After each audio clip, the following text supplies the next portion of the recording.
대광칠년입니다. 오늘은 사주를 보는 관점에 대해서 말씀드리고자 합니다. 어떤 사람들은 상담하러 와서 내가 돈이 얼마나 했는지 맞춰보라고 하는 황당한 질문을 하는 사람도 있습니다. 그러니까 마치 땅속에 뭘 묻어놓고 뭐가 들어있는지 맞춰보라고 하는 거나 똑같습니다. 그거는 귀신도 모릅니다. 그러니까 사주는 점처럼 100% 뭐라고 콕 집어서 단정할 수 없습니다.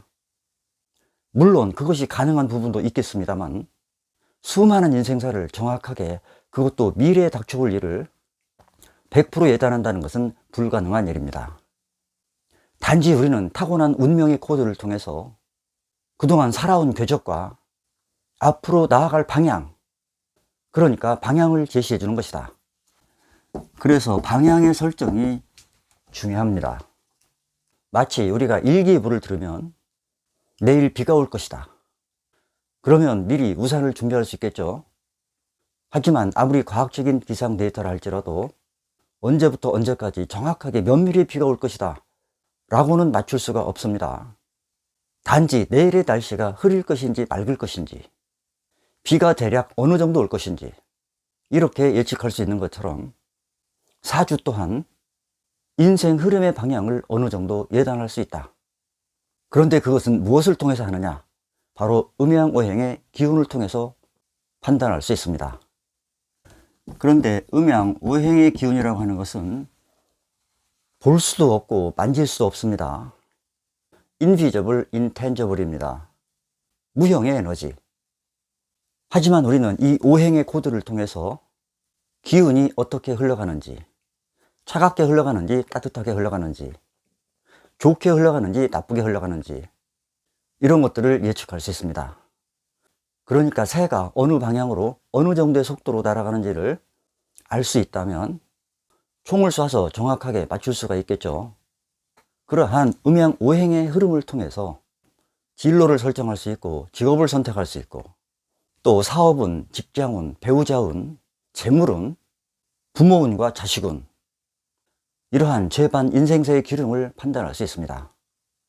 그러니까 기본 원칙은 이 오행의 상생상극을 통해서 기운들이 어떻게 배합해 가면서 가는지, 그 기본 원칙은 목생화, 화생토, 토생금, 금생수, 수생목이라는 상생의 흐름과 목극토, 토극수, 수극화, 화극금, 금극목이라고 하는 상극의 흐름을 통해서 서로 치고받고 깨트리고 엎어뜨리고 때로는 가는 길을 막기도 하고 이렇게 엎치락 뒤치락 요동치면서 갑니다. 그런데 가는 길이 목하면 봄이죠. 화는 여름입니다. 금은 가을, 수는 겨울이죠. 그러니까 운의 흐름이 목, 화, 금으로 이어지든지 화, 금, 수로 이루어지든지 금, 수, 목으로 이루어지든지 이렇게 계절의 순환 원리에 따라서 자연스럽게 흘러가는 구조라면 아주 좋은 사주라고 할 수 있겠습니다. 이것을 지역에서는 천도라고 했습니다. 천도, 하늘의 도입니다. 그리고 그것을 원형 이정이라고 했습니다. 크고 형통하고 이롭고 바르다. 그런데 그것이 봄, 여름, 가을, 겨울로 순환하면서 돌아간다. 이렇게 자연의 순환 원리에 순응하는 구조라면 공부도 잘 될 것이고 돈도 잘 벌 것이고 직장도 훌륭할 것이고 한마디로 부와 명예를 거머쥐는 사주다. 그런데 똑같은 오행인 목과 화라고 하더라도 각 글자들끼리 서로 좋아하는 방향이 다릅니다. 자, 간목이 병화를 보면 식신이라고 해서 병화는 곧 간목의 체가 됩니다. 그러니까 나와 같은 한 몸이다. 그리고 간목이 정화를 보면 상관이 되죠. 재능이 빼어납니다. 그리고 을목이 병화를 보면 그야말로 아주 좋습니다. 빼어난 길을 마음껏 발산한다. 활동 무대가 쫙쫙 펼쳐진다, 이런 얘기입니다. 그리고 을목이 정화를 보면 성품이 온화합니다. 금과 수의 조합 또한 마찬가지입니다. 경금이 임수를 보면 자꾸 밖으로 뛰쳐나가려고 합니다. 끼를 발산하고 싶어 한다. 경금이 개수를 보면 별로 좋지 않습니다. 쇠에 녹이 쓴다는 얘기입니다. 신금이 임수를 보면 기백이 강하고 개성이 뚜렷하다. 또 신금이 개수를 보면 말을 잘하고 매력이 넘친다. 그리고 피부도 깨끗하고 곱습니다. 자, 이렇게 같은 오행이라 할지라도 각 글자들 간에 지향하는 바가 다르다. 이것을 파악하는 것이 사주를 푸는 핵심입니다. 그러면은 목화의 기세가 강한 한 남성의 사주를 풀어보도록 하겠습니다. 우선 각 글자들이 지향하는 방향을 보겠습니다.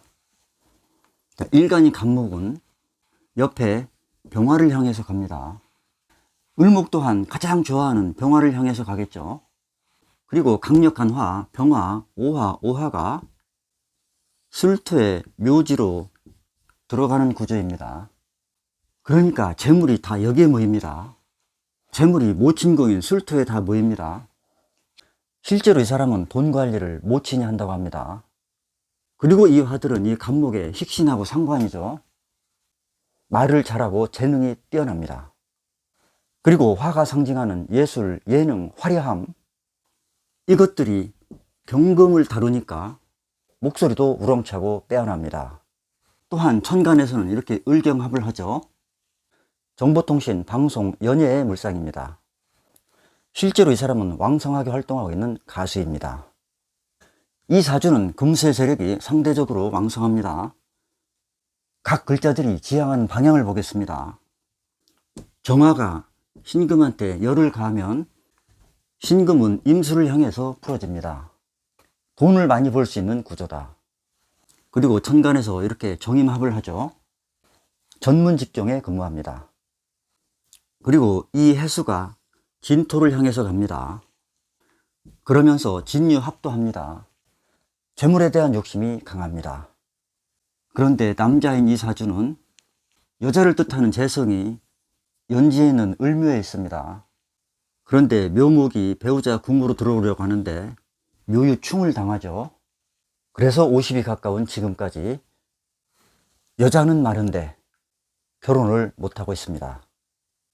자, 이렇게 사주를 푼다는 것은 각 글자들 간의 상호작용, 지향하는 방향, 이러한 에너지의 흐름을 통해서 인생사의 기륭을 예측한다. 그래서 방향을 잘 설정해 줘야 합니다. 여기서 이쪽으로 가라고 해야 되는데 사주의 구조를 잘못 읽어서 이쪽 방향을 제시해 준다. 그러면 완전한 반대 방향, 즉 엉터리로 풀어주는 것이 됩니다. 지금 있는 자리에서 약간만 방향이 벌어져도 갈수록 이 사이가 더 멀어지죠. 그래서 상담할 때는 충분한 대화를 통해서 교감하는 것이 좋습니다. 그러면 정확성이 훨씬 높이 올라갑니다. 감사합니다.